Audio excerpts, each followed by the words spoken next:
Mas okay po ba na mag-take ng CompTIA Network Plus or pwede po ba na mag-take na ng course nyo ng CCNA? Newbie po sa IT field. Direct answer, mag-CCNA ka na agad.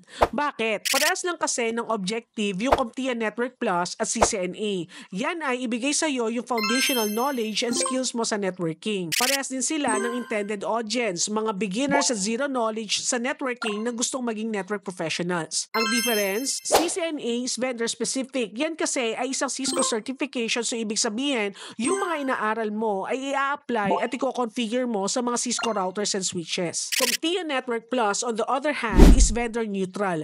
Ibig sabihin, hindi yan nakafocus on any network vendor. Kung pag-uusapan yung depth ng curriculum with regards sa application ng mga networking concepts, mas maganda yung sa CCNA kasi nga, kasama sa curriculum yung configuration and troubleshooting ng mga Cisco network devices. Yung CompTIA Network Plus kasi, more on concepts and hindi ganun kabigat sa configuration. Ngayon, when choosing the entry-level certification na aaralin mo, ang tanong, para saan ba yung certification na kukunin mo? Hindi ba para magamit mo as an added credential on your quest of getting a network-related position? Ang totoo niyan, kung maghahanap ka ng mga job postings ngayon para sa mga entry-level networking positions, mas mataas yung chance na makita mo na ang hinahanap nila is always CCNA certified or CCNA level of knowledge. Madalang kang makakita na ang hinahanap nila ay yung CompTIA Network Plus certified or Network Plus level of knowledge. So, since halos parehas lang naman yung Network Plus at CCNA na ang objective is to lay your network knowledge foundation,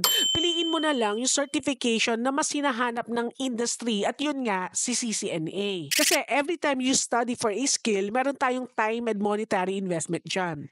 Nag-i-invest ka ng pera para sa trainings and courses, training materials, exam fees, at nag-i-invest ka syempre ng time para aralin mo yan lahat. Kung redundant naman si CCNA at Network Plus at mas hinahanap sa industry yung mga CCNA certified or CCNA level of knowledge individuals, edi sa CCNA ka na mag-invest ng time and money mo kasi mas mataas yung yield or reward niya sa'yo. Sana makatulong yung video ko na to para hindi ka na malito kung ano yung pipiliin mong aralin, kung yan ba ay CompTIA Network Plus or CCNA. At kung nag-uumpisa ka pala mag-aral sa CCNA, meron ako mga free CCNA courses na merong free certificate of completion sa courses.mnet-it.com. Register ka lang and click enroll for instant access dun sa mga courses na yon. Don't forget to like, follow, and share for more CCNA tips. Until next time.